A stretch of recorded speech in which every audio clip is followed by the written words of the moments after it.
Hi there, today we're going to talk about the Sol-Ark 12K. I have it installed here at my house in a grid tie with battery backup installation.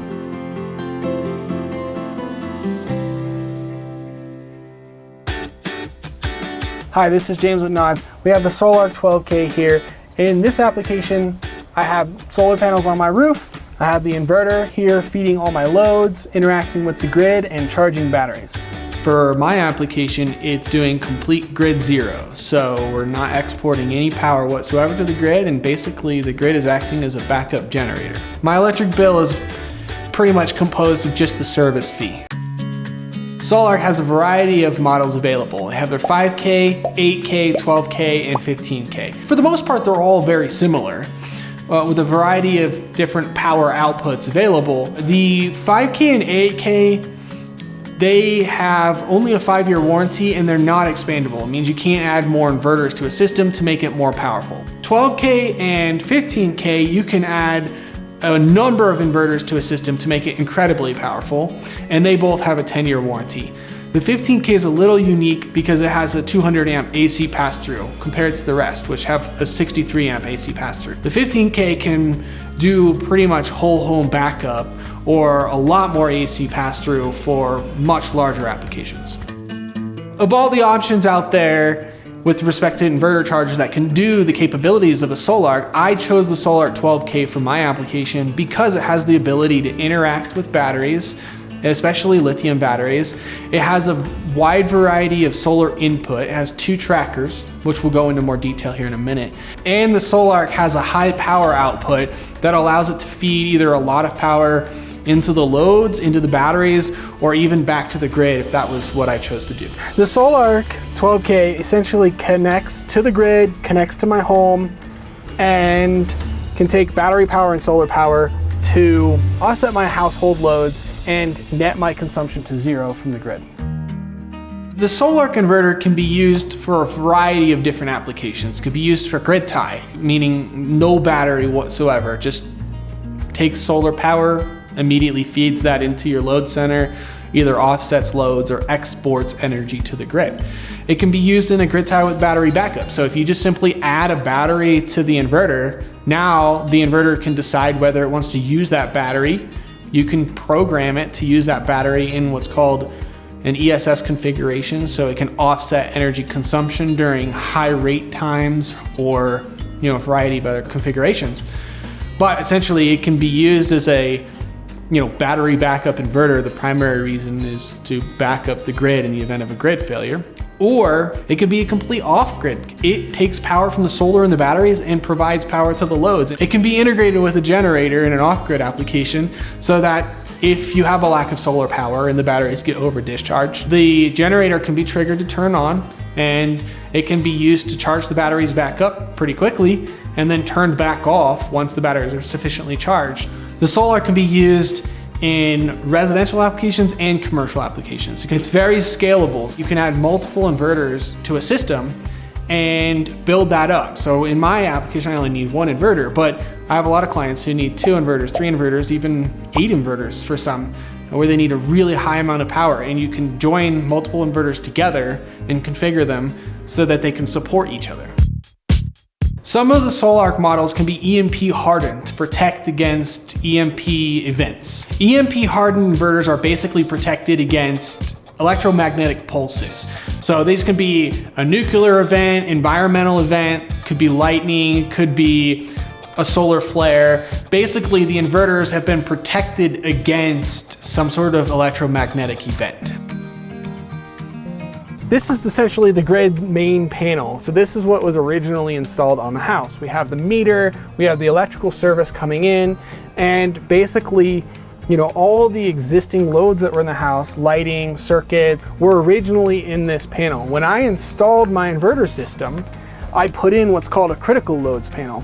I moved all of the loads that I deemed critical from that load center to this load center. If for some reason my batteries get too low and there's not enough solar power, my system can pull energy from the grid panel, pass it through the inverter system and to the critical loads panel. This system only uses the grid if we've gotten a little energy hungry and completely discharged the batteries, or if the solar power is not available because we had a winter storm and the panels got covered in snow. But as soon as the sun pops back up, my system disconnects from the grid and goes back to using solar and batteries. Very rarely does that happen for my application, but that can be a very important consideration for a lot of clients. If the grid goes down, this panel loses all power. There is no power inside this panel if the grid goes down. This panel stays 100% active.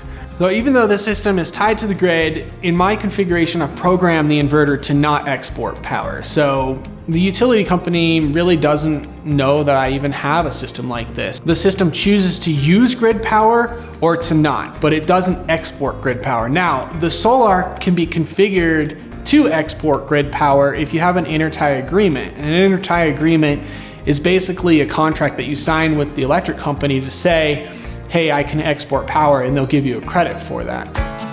What does a system like this do when there is an excess of energy? So, I mean, in a standard grid interactive system that could export power to the grid, if you have an excess of energy, that would just be pushed into the grid and you'd get credit. In a system like this, where it's grid zero, basically the inverter charger, the Sol-Ark, just reduces the output of the power from the array so that it matches the loads. The excess energy that could potentially be available from the sun just isn't made. If you wanted to use that excess energy, you could create dump loads. During the summer, we run an air conditioner off that.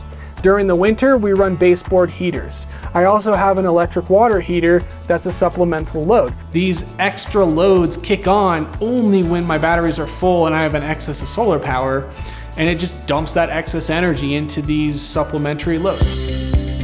So inside the inverter, we basically have a grid connection, we have my critical loads connection, we have battery connection, and the solar array. You have the critical load center, or your load power here. We have the grid connection here, and it has the ability to connect up to a backup generator. The Sol-Ark has a built-in solar disconnect. Right here on the side, essentially this switch here will disconnect the solar power from the inverter, and then if you turn it back on, reconnects it. The inverter can be connected to Wi-Fi using the Wi-Fi dongle here, and that allows you to do data monitoring and adjust settings remotely. The Sol-Ark has a touchscreen display. You can go through any of the settings here. It has some buttons on the front so you can go through different and select different selections. We can look at detailed data on the display. Basically, it's pretty interactive and you can use the display to configure the settings. And it also has an on-off switch here on the front of it. Now, this is a required AC disconnect, so it allows us to essentially disconnect power from the grid. So by flipping that switch, essentially all power from the grid just got disconnected from the inverter. The Sol-Ark has two MPPT trackers. They're right here. These manage the solar array power. So basically all the power coming in from the photovoltaic array goes through the trackers. Sol-Ark has two of them. Each tracker can handle 6,500 watts. So you can put a total of 6,500 watts of solar on each of those trackers and they'll work independently of one another. The advantage of having two different MPPTs is if you have panels on one roof facing one direction or on another roof facing another direction, if they're on two separate MPPTs, they interact individually. The inverter can manage the performance off of one array different than the other array.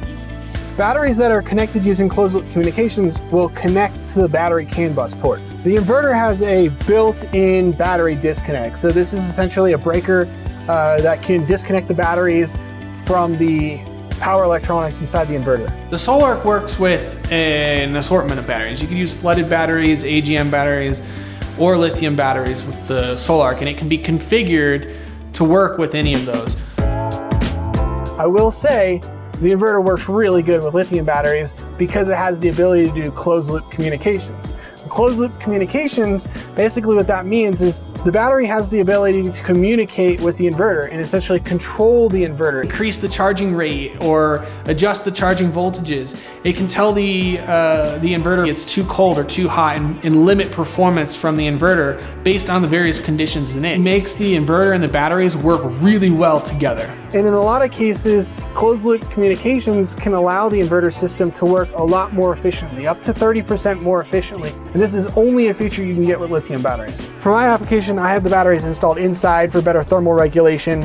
So we have conduit coming out the bottom of the inverter, essentially running through and into the wall. I hope you enjoyed seeing a Sol-Ark installation in a real world application. I'm sure you're gonna have a lot of questions. That's okay. Our engineering and design team will be happy to help you out, answer these questions. We're constantly making more content to answer all these questions. Subscribe, like, stay tuned. We have more coming your way.